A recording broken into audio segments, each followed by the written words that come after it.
Hi, I'm going to share with you 8 tips on how to get to know parents and carers. Each year, if a child or young person comes to one of our groups for just 2 hours a week, we only get to spend 108 hours with them each year. Parents and carers are spending hundreds and hundreds of hours with their children.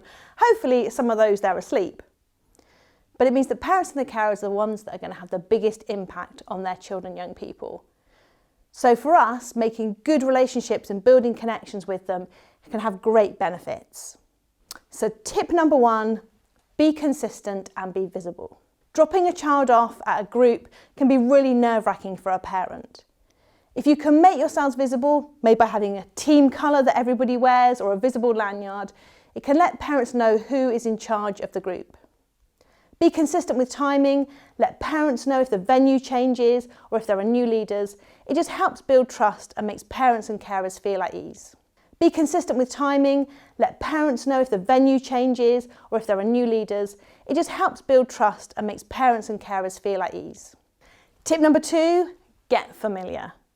When a child and their parent or carer turns up to a group, say hello, be confident, get to know their names. Calling a parent or a carer by their name just lets them feel valued and important. And remember, sometimes getting everyone out of the house can be a bit of an operation and comes with a lot of stress for some people.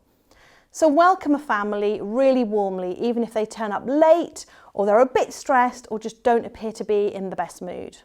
Tip number 3, welcome all families. Families come in all shapes and sizes. Some children are being cared for by grandparents, some children have blended families, some parents are parenting alone, some have Christian parents, some have parents with other faiths or no faith at all. Give every family, every parent, every carer a warm welcome. And when talking to children and parents and carers, don't make assumptions about who it is that's living at home. Tip number 4, be pastoral. Most groups will ask a parent or a carer about medical information about a child, but consider asking for some pastoral information as well. Is the child quite shy? Are they really scared of loud noises? All of this will help a parent and carer know that you're interested in their whole child. Sometimes when a parent or carer drops their child off at a group, they might want to talk to a leader about their child. If you have enough adults, it's a good idea to have a spare leader who can take that parent off to one side to have a one-to-one conversation, rather than it having to happen around a signing desk with everybody listening in. Tip number 5, don't play favourites.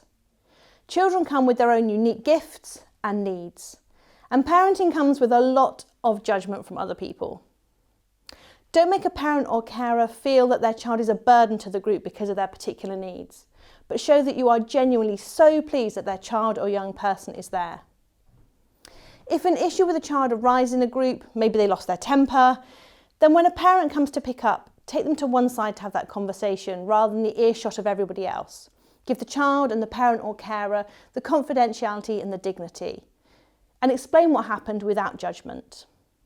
Tip number 6, for band parents. A lot of young people want there to be a separation between home and their youth group. This is their place where parents and carers are not allowed. And a lot of young people walk themselves to youth group, so it may be that you never get to meet the parents or the carers. But you'll probably have contact details for them, so you can still make a connection. When a young person starts a group for the first time, consider sending a text to the parent or carer just to introduce yourself. Or maybe once a term, send a text or an email to parents and carers saying, "Hi, how are you?" and telling them what you've got going on. Even if you never meet them in person, you can still build a connection. And tip number 7, take out the fear. Walking into a toddler group for a first time can be so nerve-wracking for a parent or carer. Will anybody talk to me? What if my toddler screams the whole time? Will I be allowed to feed my baby there? If you know you've got a parent or carer coming to the group for the first time, consider meeting them beforehand so they don't have to walk into the room by themselves. Or invite them to turn up 10 minutes early so they haven't got to come into a room that's already full of people. And tip number 8, engage the memory. Some groups are designed for parents and carers to stay with their child, like a toddler group or messy church. This is where you need a great memory. Being asked about a family event or a job interview that a parent mentioned the week before will make them feel so valued and that you're interested in what's going on in their lives. So there you go, 8 tips. Have a great time getting to know the children and the young people, parents and carers in your community. So in summary, be consistent and visible. Get familiar. Welcome every family. Be pastoral. Don't play favourites. Don't ban the parents. Take out the fear and engage memory. So there you go, 8 tips. Have a great time getting to know the children and the young people, parents and carers in your community.